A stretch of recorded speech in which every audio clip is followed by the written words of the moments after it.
Hi, this is Matt, Albie, and Chris at the Quantum Leap podcast. And this week we've got a really special guest. We have the fabulous Shakina with us. Shakina wrote, directed, and guest starred in the latest episode of Quantum Leap, Let Them Play. Shakina, welcome to the show. Thanks so much for having me, guys. It's great to be with you. Thank you. We definitely want to talk. We want to dive in a lot into the specifics behind the episode itself. But can you perhaps give us a little bit of background about yourself and how you got into Hollywood and your previous roles? Yeah, sure.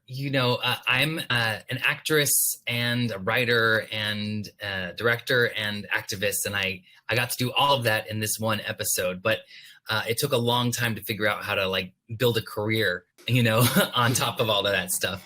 So when I grew up in Southern California, and really I trained as a director for theater, and I didn't think I would ever be an actor because I didn't think there was ever a place for me to be on stage or on screen as a trans person. Even before I transitioned, when I just knew who I was and how I wanted to present myself, I just didn't see any opportunity. So I was gonna just be behind the scenes. And this episode is based off a lot of my experience growing up in South Orange County, California. But then I went to New York and transitioned and found my artistic voice and started performing and booked my first TV role, which was Lola on Difficult People, which was this iconic trans truther hysterical thing that Dottie is also kind of in the spirit of. And during the pandemic, I auditioned for this show on NBC called Connecting that was created by Martin Garrow and Brandon Hall. And as your listeners probably all know, Martin is the EP and showrunner of this Quantum Leap reboot. And so Martin and I hit it off on Connecting, making TV from home during the pandemic. And when that show ended, I was like, hey, Martin, I have an idea for a thing. Let's talk. And we started developing, something that we hope will be a vehicle for me one day. But in the meantime, Martin was like, you should get in a writer's room and build, your facilities in that arena. And so I asked if he could help me get an interview for Quantum Leap. I wrote a sample, the guys read my sample, I got the interview, the whole thing, there was no other than my sample getting passed, which is a huge deal. And I'm very grateful for Martin doing it. It was, all the guts and glory of having to claw your way in to be a staff writer on the coolest TV show ever. And it's kind of funny because I've in some arenas, I feel like I've accomplished a great deal in my separate areas of artistry. And yet I was a newbie in this one, and then when I got thrown in as a director at the end, that was just the cherry on top. So yeah, that's the story. I think it's amazing that you said that you came up as a director, mainly a theater director. For everything that this episode accomplishes, the writing is so dynamic. Had you had much writing experience before getting into that writer's room on Quantum Leap? Yeah, thankfully, because I'm trans and there's not a lot out there for me to do as an actor, I had to create a lot of my own stuff, my whole life. And so I wrote for the theater. I still write for the theater. I built a career out of doing solo shows. I crowdfunded my transition by performing in cabarets with shows that I wrote about my life story. And then I wrote a play about my time in Thailand, where I went for gender confirmation surgery, called Chonburi International Hotel and Butterfly Club. And that's actually on Audible, and it won a Drama League Award for Best Audio Production in 2021. It's really cool, great American play about international trans women in Thailand. But I think my writing voice, was really honed by my love of storytelling, and watching good shows and reading good plays and just understanding what makes dialogue sing and what makes dialogue hit you in the heart. And I'm really glad I got to juice so much of that into this 42 minutes. Could you talk a little bit about your experience in the writer's room leading up to actually writing this episode, how much of you were you able to inject into what was going on in the first dozen episodes, and how much of what was going on in the writer's room reflected into what you had planned? I mean, we are all over all of the episodes. You know, what's so great about our room is that it's really collaborative problem solving up to the point that the final draft is published, because you know, we're giving each other ideas and punching up things. And then when we're just breaking the story, it's like, who knows where, you know, certain things are going to come from. My, favorite contribution to the revised 101 was it was my idea to have the tango. And I was like, oh, there's nothing better than a tango for this sort of moment. I don't know if viewers will remember, you know, but like, if you're going to have like this potential bomb threat, and then you're going to be on a dance floor, it needs to be a tango. And so, you know, I bring my little expertise in little places all over, and especially, you know, when it comes to finding Ian's voice, I think that's really where folks in the room, you know, I think we all know, like, we built a diverse room because we want a diverse show and we have a diverse cast and we want to tell diverse stories. But I think I'm there in a lot of ways to be, a vehicle for Ian's journey and identity. And so that's a lot of where my contributions go. For this episode in particular, were you able to incorporate a lot of things from your own life and growing up into the characters of this episode? Yeah, in beautiful and painful ways. The character of Gia is based off my dear friend Gia, who unfortunately didn't make it. And she took her own life when we were both just starting our transitions, and I kind of carry her with me all the time in everything I do. And also inspired by Toni Colleen, aka Lady Justice, who was a queer youth organizer during the time that I was a queer youth organizer in the late 90s. And we were both rabble-rousers in South Orange County, like 2 districts apart, and trying to fight for, you know, GSAs in our schools at the dawn of a new era of, you know, queer youth visibility. And likewise, Lady Justice took her own life. And I was like a survivor, you know, and so that's what I came into this episode with, thinking about the story of what if there was someone that Ian knew growing up in the district over who was also trans, and who had a totally different experience, and who maybe there was a crisis left unresolved. And how could we sort of mirror that? I don't want to say survivor's guilt, but survivor's responsibility that I carry from my life, and sort of do some of my own healing and also restore life to my friends, you know? And one of the most clear examples of like the autobiographical crossover is that in the episode, there's this big banner that says "Hands for Equality" with like a rainbow of handprints, and the crowd at one point who's there to support Gia, you collectively move that banner in front of the haters who have their anti-trans signs. And that sign was actually recreated by the art department, and it was a sign that I made in my high school when I was 17.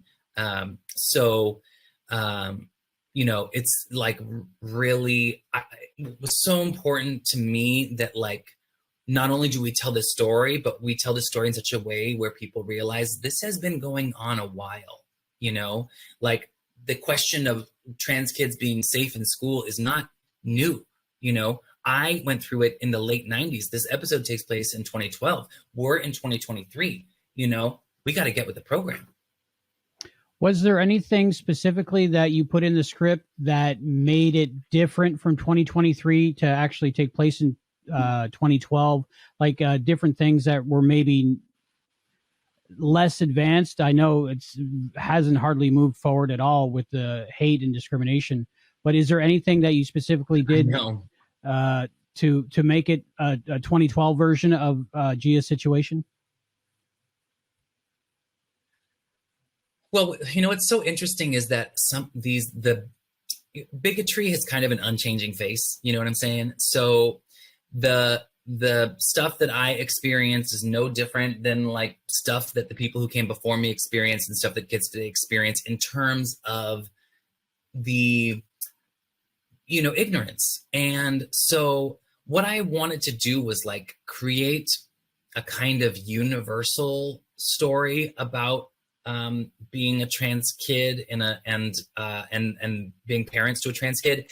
And then I had fun kind of couching it in 2012 for the purposes of our larger story, like finding fun ways to reference things and especially with the soundtrack and make it feel like part of the world. There are aspects of 2012 that I didn't go into, like, for example, Jazz Jennings was really out in the world trying to be on her basketball team. And that created, like some media scandal back in that same year. But I wanted this to be like a community and a family story, and a school story, and not like ripped from the headlines, Also, there were some things actually when I first started writing it where I was using language that was too advanced and I had to pull it back, like, because we weren't talking about non-binary identity and they, them pronouns and stuff. And so, that's got to be like, that's why we kind of focus Mason's dialogue and Ian's monologue on, with a little more non-binary nuance, because we were kind of, telling multiple stories. It's like, how often do you get to tell multiple trans points of view in one episode of television ever, let alone on network TV primetime, let alone Quantum Leap, It's funny you mentioned the multiple points of view, because that's one thing that struck me about the script. It was so packed with great stuff, but it's not just Gia's point of view. You had the point of view of the bigoted mom, the Karen, I called her, the evil Karen of the story, the school administrator, Gia's parents, the ally / accomplice through Addison. It seemed to me like you were serving a lot of different audiences in this one script. Was that a very conscious choice? Yeah, definitely. We didn't want to turn anyone away. We don't want anyone to turn off the TV. We want everyone to watch through the end. And that's not just for the ads. That's because we believe the message is inclusive and heart-changing, and I grew up with the original Quantum Leap, and I remember the power of that show to change hearts and minds, and I remember like sitting on the couch with my family at 10 years old, hearing my parents talk about Don't Ask, Don't Tell after that, after the, Running for Honor episode, and being a kid and being like, they're really talking about me, and so I'm hoping that that's what this will do for like a new wave of young trans people and families who are wrestling with it. And also, it's funny, I was at a party not too long ago, and I like gestured over to a friend and I was like, come to the table. And they laughed at me because they were like, that's so Shakina, come to the table. Because I really am just like, I want us all to talk about it. I want us all to like, just sit down and like get our senses, and I think that's what I tried to do with this episode, was just boil it down to the essentials of, we don't want to lose our children. So we need to figure out a better way to keep our kids safe and let them express themselves. And that's just across the board. I believe this episode is groundbreaking in many ways, just as an episode of television, but especially for an episode of network television. It's something that I think is going to be like a milestone for television, that when people look back in the history of trans rights, that they'll mark this episode as a key point. And to that note, I want to ask you about the great opportunity you got to write this episode, direct this episode, and guest star in this episode. And I'm sure, like many trans individuals, you had struggles growing up with the world not recognizing you for who you were. And I'm sure probably a lot of bad things happened. Like you said, you lost friends. So going on that journey from that to being in front of the camera, acting in an episode you're directing and you wrote for network television. Can you explain the feeling? Was there like a sense of validation?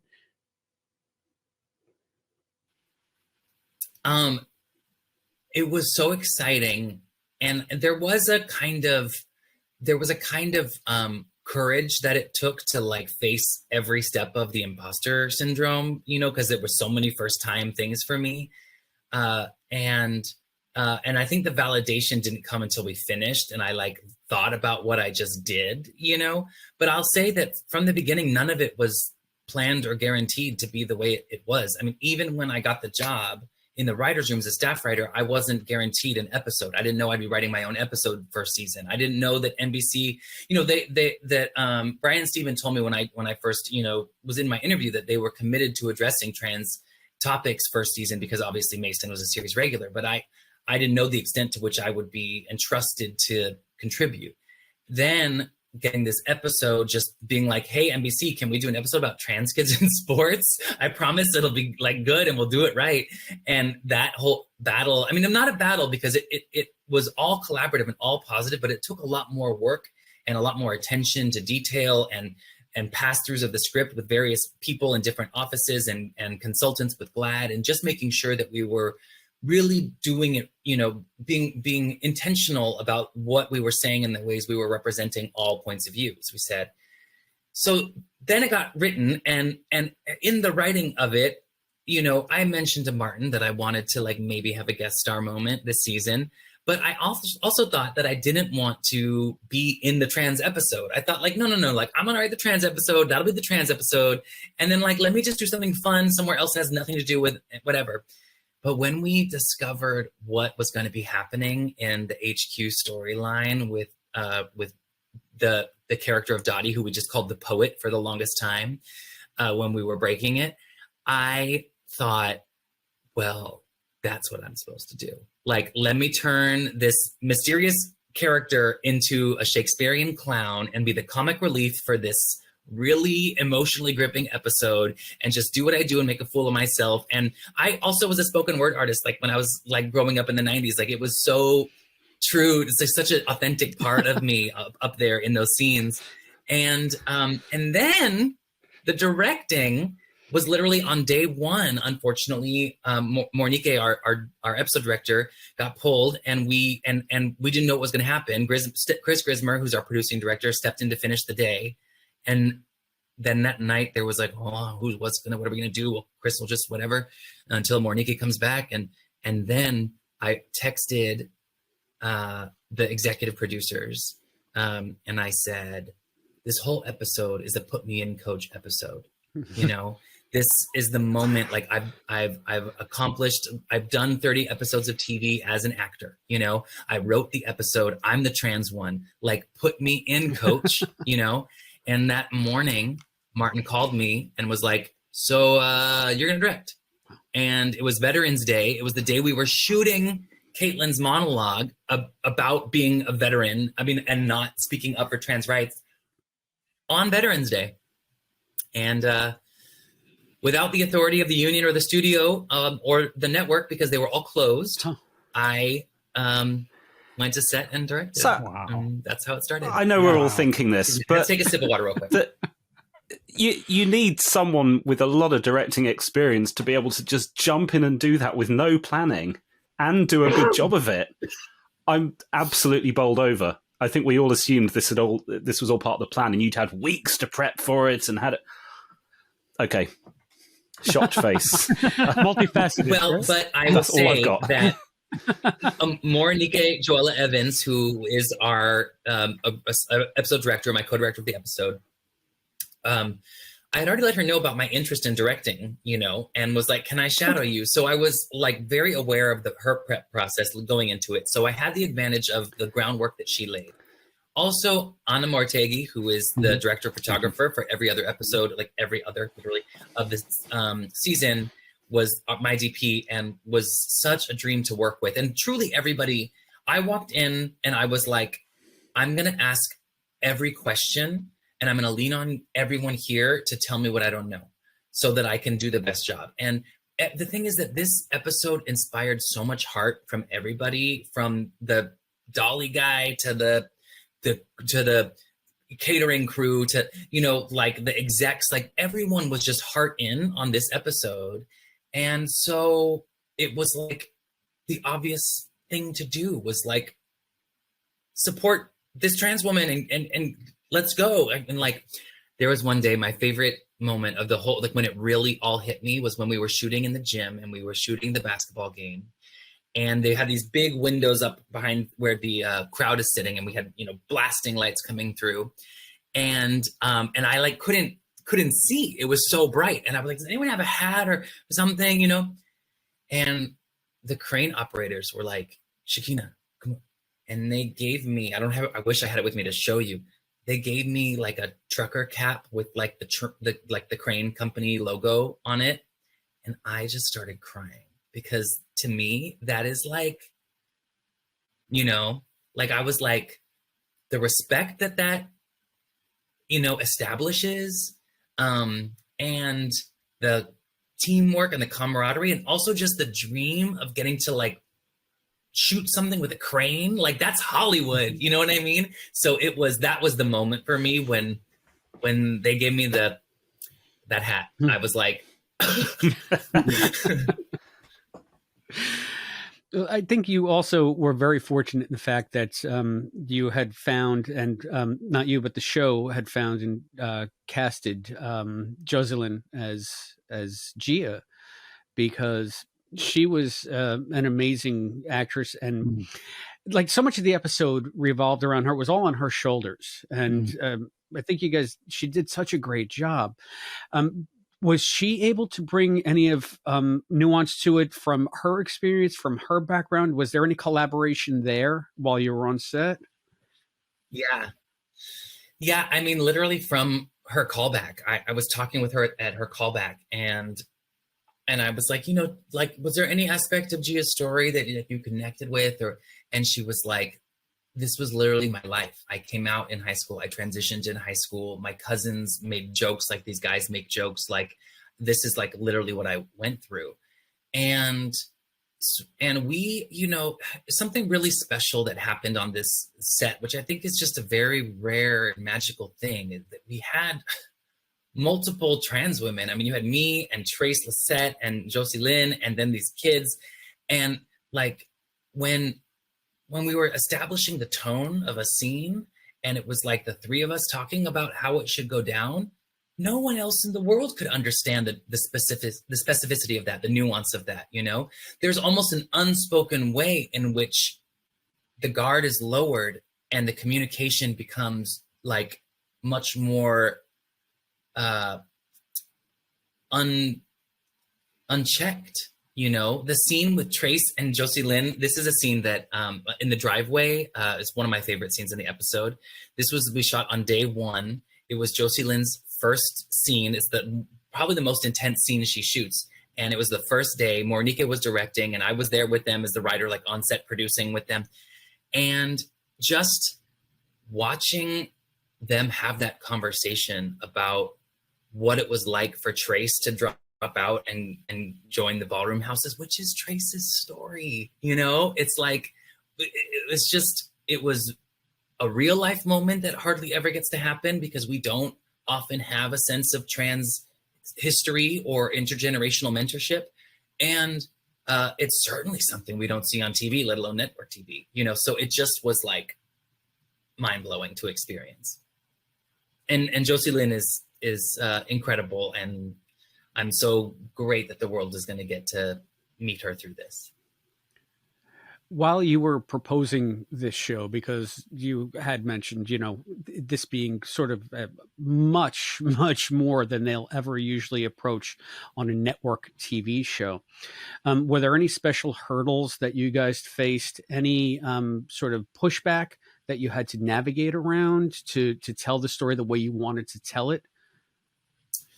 Yeah, you know, I'll share with, you know, your audience, your listeners that I had two intentions going into the episode, which was to challenge the tropes of isolation and trauma with joy and community. And that's what I wanted to do, because anytime you get a trans story, it's one person and they're like lonely and sad and going through terrible times. So obviously we need drama.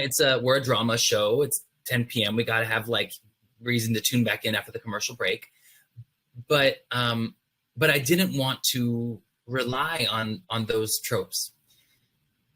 After I broke and pitched the story the first time through, I got a note that was like, there's not enough happening to Gia's character to warrant her running away. We need to like amp it up.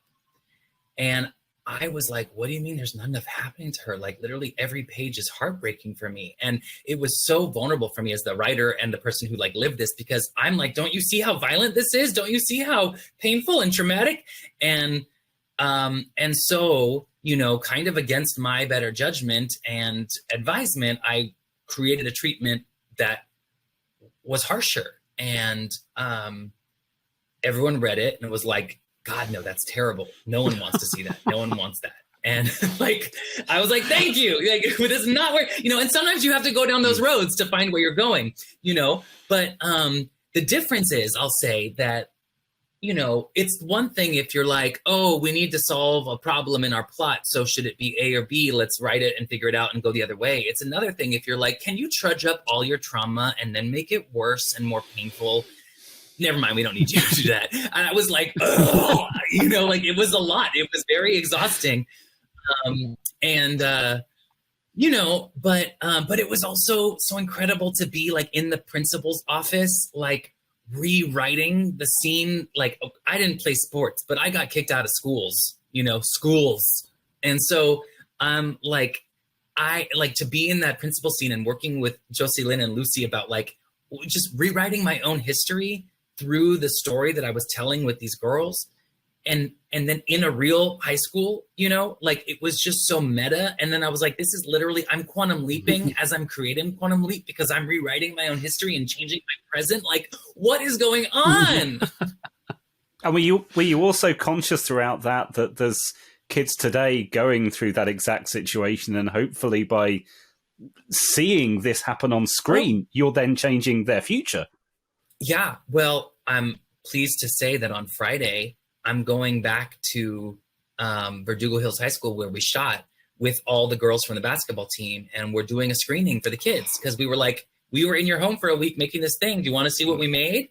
So we're going to go show them the episode and do a Q&A with a bunch of different student groups, the AAPI student group and the Latinx student group and the LGBT student group and the anti-bullying group and the basketball teams. Like we're just having a big assembly and showing them the episode and having a conversation about it. I think it's going to be really, really powerful. That's amazing.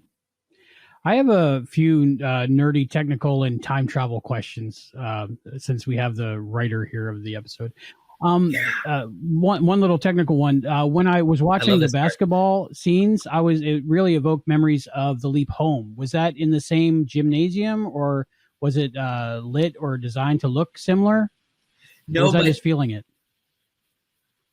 It's just one of those like tonal synchronicities that's like so beautiful and harmonious, but kind of accidental, you know. I had up till a certain point, I was pitching the episode as soccer, and then for many, many production oriented reasons, we switched to basketball. But then basketball became so much more relevant because of that connection. Oh, cool. My time travel questions. The first one is when we get one of those first scenes between Addison and Ian remembers that Gia had won the game. That is a different timeline, I'm assuming, than when Addison entered the imaging chamber. And so was that put in there on purpose by the writer's room to kind of educate the audience on that's kind of what happens? But that Addison is actually jumping around to different, let's say, alternate realities. I don't know how you want to say it. You know, we have not broached multiverse in our show yet, as you see. I'm not going to talk about what we talk about in the writer's room. We have a lot of conversations around multiverse in the writer's room. But in terms of our show philosophy around time travel, that we don't yet go into that sort of language. But I think what we introduced with this I've been bested by my own technology thing is that we have the ability to change the present through the things we do in the past. And we haven't yet explored that in this season until this very moment. So I think what was really fun in this episode is that we got to kind of crack open a little bit of how our science works. And then you're going to get to see us explore that now that you know it's a convention that we'll have to grapple with. So the fact that you can change the past and that the project team is aware of those changes, is that something that's going to I know you're sort of alluding to this. I'm just trying to really pin you down on this. Is that something that's going to pay off in these final half dozen episodes? Yeah. Well, I think that my episode teases a lot. Good. And that's what I'm also so happy that in addition to being like a groundbreaking, like world changing trans rights episode, it also just F's with Quantum Leap in a big way, which I'm just like, that's part I'm excited about. Yeah, all the lore stuff in this one I thought was fantastic. And Ian's lines had me laughing out loud. And this is the first time that I've been able to speak to one of the writers for the new series. I mean, we spoke to Dean and, I guess he's got his hand in everything though. I would like to know what the process is at the beginning of the season when you're breaking the entire season. Do you have different topics that you want to cover? Does everybody pitch a certain kind of leap? And then how do you work the mythology stuff into it all? Is that a separate track? How do you figure it all out? Yeah, that's so cool. I just took for granted that you had all the writers. Well, now I feel special. So at the beginning of the season, first of all, I'll say that Martin and Dean have a few things worked out on their own. They're the showrunners. They have a kind of master plan. So they know there's some benchmark things that they want to see happen in the lives of these characters. And then it's funny because nothing happens at once. It's all these incremental idea building, because you have to think about, in my point of view, the writer's room is going into the static and trying to find the EVPs of your character if you're a ghost hunter. It's you have to let all the bad ideas out and then download the good ones from the ether, and slowly the season starts to make sense and then the episodes start to make sense. The great thing about Quantum Leap is that we have self-contained badass stories week to week. And then we have our, season arc with our headquarter characters and stuff. So there's a little bit of shifting gears, week to week or even day to day. In the morning, we'll talk about mythology and we'll figure out all right, if we want to introduce this supervillain, what is the twist and turn that we need in episode 5 or 7 to get 9 to be really cool, and we start plotting those things. Other times we're okay, who wants to do what leap? What movie are we remaking in 42 minutes? What's everyone's favorite genre? What do you want to attack? And then we just start pitching on these, every writer in the room has 10 episodes they're ready to write at any moment. So it's just about finding out which ones make the right current and welcome as broad scope of an audience in, and all that stuff. We have to talk about the holy shit moment of this episode towards the end.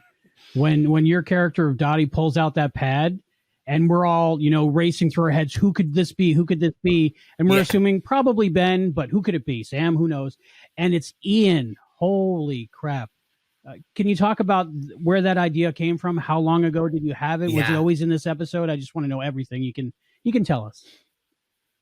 It wasn't originally in this episode. It was always going to be in 12, but originally Let Them Play was going to be 11. And for any number of reasons, we had to swap them, which I'm so glad we did, because it's such an awesome way to see Ian go into the imaging chamber and then to learn seconds later that they've become a leaper, and it's how did that happen? But we definitely had seeded for months that we needed to reveal that a future Ian had leapt into someone in our present.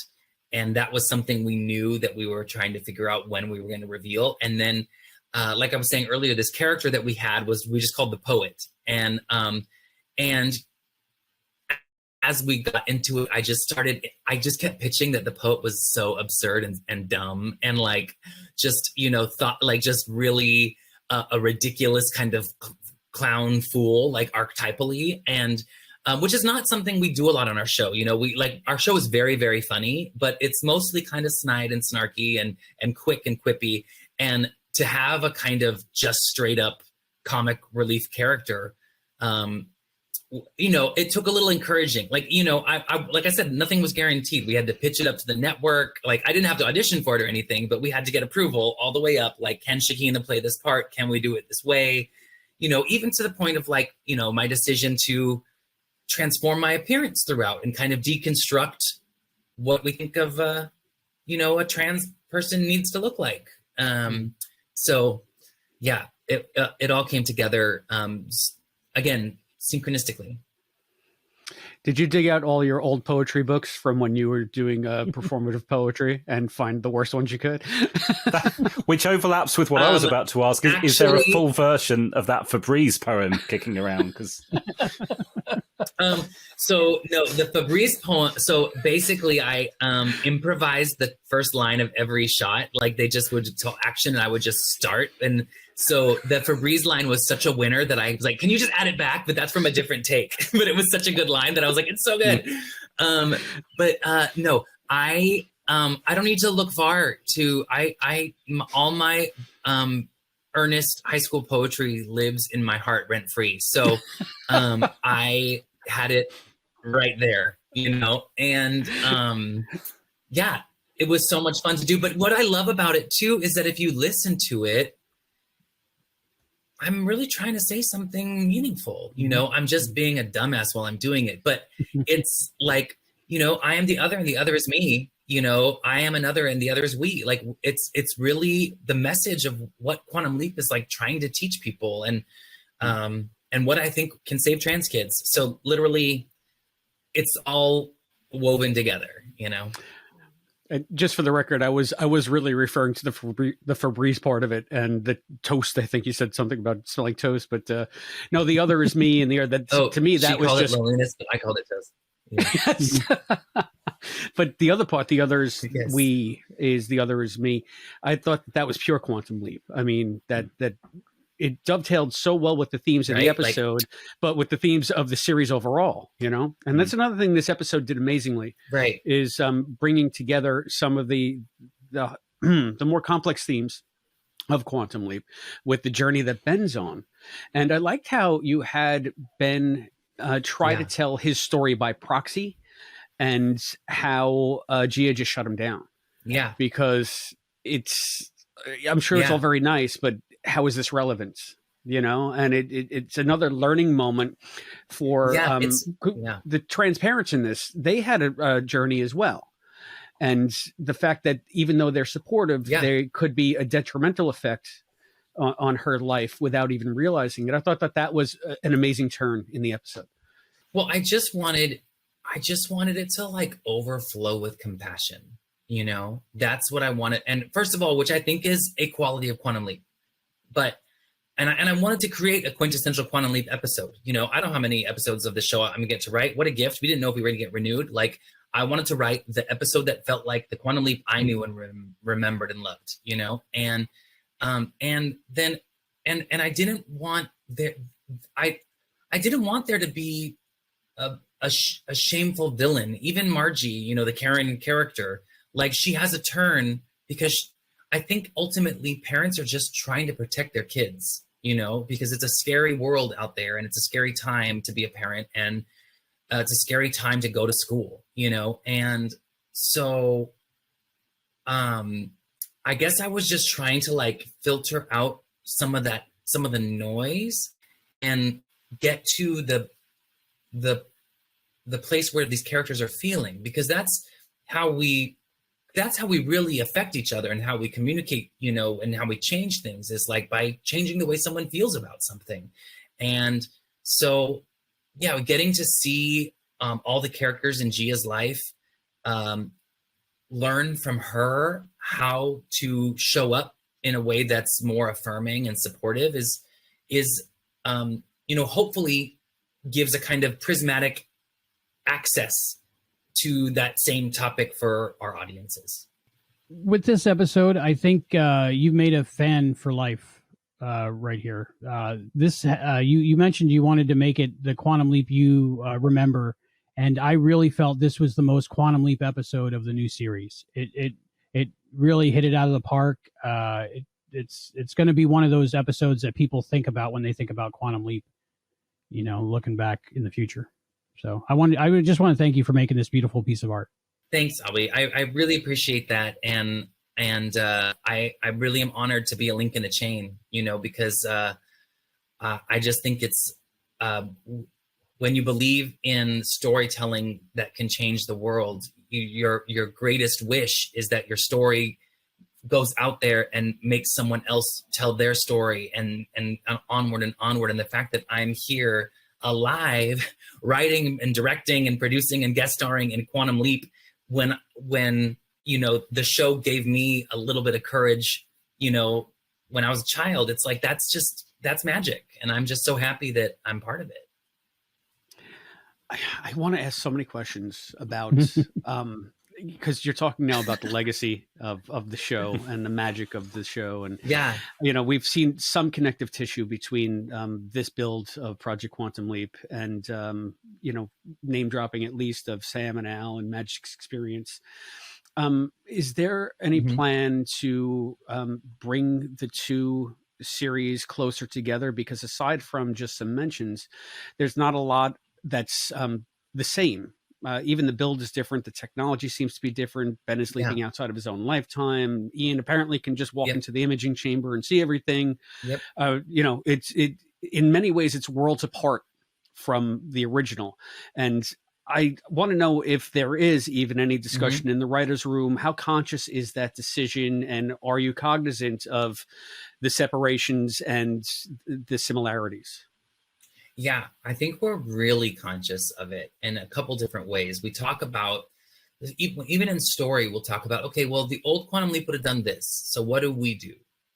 And it's not that it's a bad thing, but it's like, all right, we understand the trope, the tried and true, but we're trying to, find new twists and new turns. And so we're always kind of looking for examples in the original source material. Every time we're breaking a story, we're like, well, okay, well, they did that in season 3, but it was like this. And, so we're always sort of reflecting back on what the history is.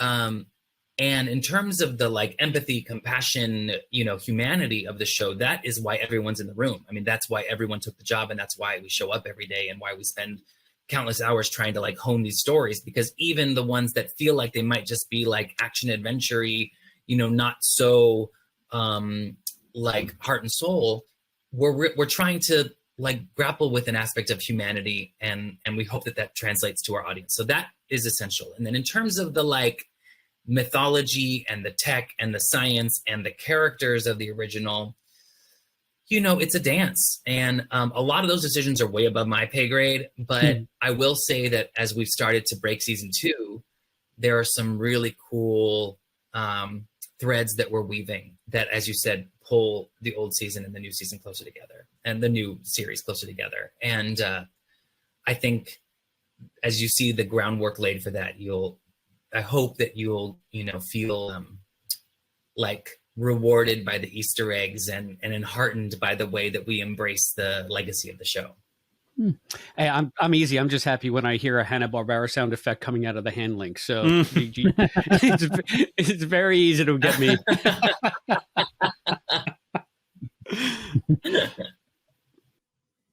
And can you tease the audience a little bit with the rest of this Ian being on that pad and what could possibly happen, without spoiling anything, but just give us maybe a crumb so we can just sit back and speculate. I'll tell you my vision. Okay. I'll tell you my my 5-season vision is that Ian is an ascended master on a mountaintop wizard without needing Ziggy or an imaging chamber or an accelerator, and simply leaping through their expanded consciousness and their, co-harmonious relationship with AI. But that's me, and that's season 5. So we'll see what happens. I'm here for it. Yeah. We'll follow that. Sounds exactly on par for season 5 of Quantum Leap is all I'm saying. Yeah. Right. Yeah.